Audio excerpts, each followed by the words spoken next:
चौथे नंबर पर पहुंच गए हैं। और जो 10 देश की बात करें तो सबसे ऊपर अमेरिका, दूसरे नंबर पर चाइना और तीसरे नंबर पर हमारे ऊपर जर्मनी केवल रह गया है। और ये दिन ज़्यादा दूर नहीं है कि हम जल्दी ही तीसरे नंबर की बन के उभरेंगे। जैसा कि जसोटिया जी ने बताया कि 2014 में हमारी इकॉनमी मात्र 2 ट्रिलियन की, आज ये बढ़ के 4.30 ट्रिलियन हो गई। ये IMF ने अपना डाटा जारी किया। ये IMF के मुताबिक 4.3 ट्रिलियन मतलब 11 साल में हम मोर देन डबल की हमारी इकॉनमी। और ऐसा कोई सेक्टर नहीं है जिसने इस पिछले 10 साल या 11 साल में तरक्की ना की हो। मैन्युफैक्चरिंग सेक्टर को आप देखिए, उसमें ग्रोथ है। एग्रीकल्चर सेक्टर को देखिए, उसमें पूरी ग्रोथ चल रही है। सर्विस सेक्टर को देखिए, सर्विस सेक्टर ने 4 गुना ग्रोथ की है पिछले 11 साल में। और इसी तरह से इलेक्ट्रिसिटी का सेक्टर है। इसी तरह से जो हमारा MSME का जो आज जो बात अभी जसोटिया जी ने की कि आज जो है युवाओं का समय है, युवा जो है वो इनोवेशन की तरफ आगे बढ़ रहे हैं। और जो भी आज मैन्युफैक्चरिंग की तरफ बढ़ रहा है वो MSME के माध्यम से छोटे उद्योग लगा करके हमारा इकोनॉमी को और ज़्यादा तेज़ी से बढ़ा रहा है।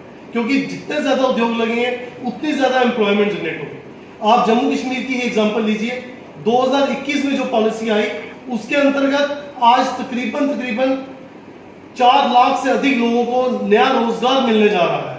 और 2000 से अधिक यूनिट नए जम्मू कश्मीर में ही केवल लगे।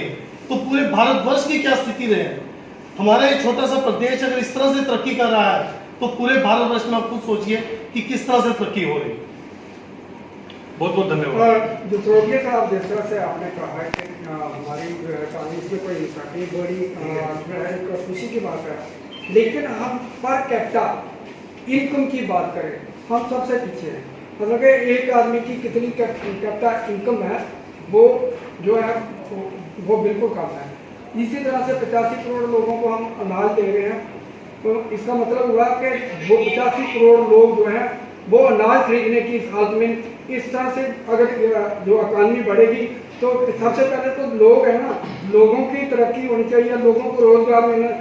संधू साहब, पहले तो पर कैपिटा इनकम कितनी इंक्रीज हुई है वो भी आपको बता सकते हैं कि पहली सबसे ज्यादा सुन लीजिए, आप सवाल पूछ लीजिए, हम आपको मुझसे आगे चल गए उनकी पर संधू साहब इनकम जो है ज्यादा है हमारे। आपको पूरी बात बताएंगे। आपको ऐसा है कि 2 चीजें लेकर चलते हैं। सबसे पहली बात आती है पर कैपिटा इनकम कितनी इंक्रीज की है पिछले सालों में, आप इनको जरूर।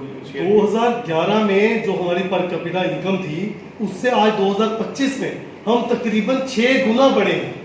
सर कोई इसका कोई जो आपने बताया कि 6 गुना हम बढ़े हैं, इसका पैरामीटर क्या है? क्योंकि सरकारी जो मुलाजिम है उनकी तो सैलरी डीए बढ़ा दी है आपने। जो बड़े बिजनेसमैन होंगे उनका तो आपने जो इनकम टैक्स के स्लैब के हिसाब से, जो मिडिल क्लास फैमिली है वो कहाँ पे बढ़ी है? भाई साहब, जितने भी बड़े उद्योग हैं वहाँ एक सिस्टम है कि मिनिमम सैलरी एक्ट लगता है, मिनिमम वेज एक्ट लगता है। उससे कम की वेजेस किसी को दे ही नहीं सकते। जब सभी की वेजेस बढ़ गई तो ऑटोमेटिकली पर कैपिटा इनकम बढ़। ऐसा नहीं है कि कल जो है वो मिनिमम वेज था जैसे 1000 रुपया, आज मिनिमम वेज हो गया है 9000 रुपया। तो आप खुद इमेजिन कीजिए कि कितने गुना बढ़ा। संधू साहब, आपके दूसरे क्वेश्चन का जवाब देते हैं। वो सुसाइड कर रहा है, रोजगार है नहीं है। 2 करोड़ नौकरियां की बात की थी हर साल की, तो वो तो दिखी नहीं। संधू साहब का दूसरे क्वेश्चन का जवाब देते हैं। संधू साहब, नौकरियां भी सब कुछ मिल रही है, एम्प्लॉयमेंट रेट भी हम आपको पूरा डिस्कस कर सकते हैं। आंकड़े है ना, आंकड़े संधू साहब आपके कहने मेरे पास